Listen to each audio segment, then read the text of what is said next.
Екі ақымақ. Манжак ертегісі. Бір ауылда екі жігіт өмір сүріпті. Бірде олар қайсысы ақылдырақ екендігі жөнінде өзара тәжікелеседі. Дүниеде бәрінен де ақылды менмін, депті біріншісі. Жоқ, менмін, деп оған қарсылық білдіріпті екіншісі. Жоқ, менмін. Олар осылай ұзақ салғыласып, ақырында дана қарияға жүгінуге баруға ұйғарысады. Әділін сол шешсін. Данагер ойланып, бірінші жігітке ұзын пышақты ұсынады да: "Сен, ұлым, маған үлкен бір байлам сизал шөбін алып кеп бересің", депті.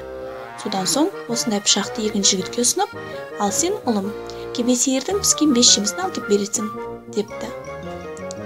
Жақын маңайда еш жерде сизал болмапты. Сондықтан бірінші жігіт оны іздеп алысқа ұзап баруына тура келеді.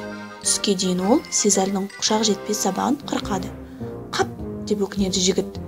"Жіп алуды ұмытып кетіппін. Сизалды енді немен буамын? Амал қанша, ауылға қайта баруға тура келеді".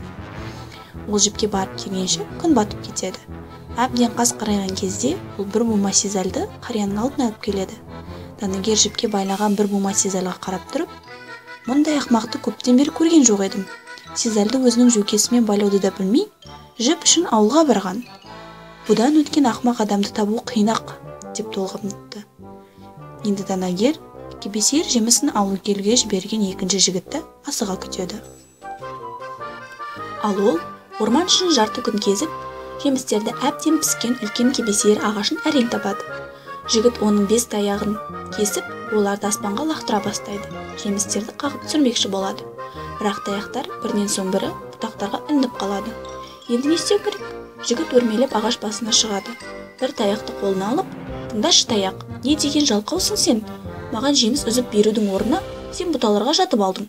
Тыңда, жерге құлап түсу үшін сен мына жерге тиюге тиіссің. Данагер жеміс алып келуге әмір етті. Сен маған көмектесуге тиіссің". Сөйтіп ол әр таяққа қай тұстан ұруға сабырмен түсіндіріпті және таяқтарды кебесиер жемісіне лақтыра бастапты.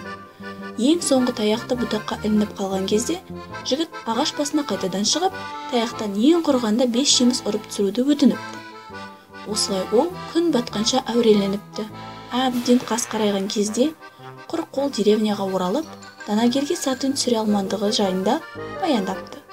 Дана қария оны ыждахатпен тыңдап ойға батады.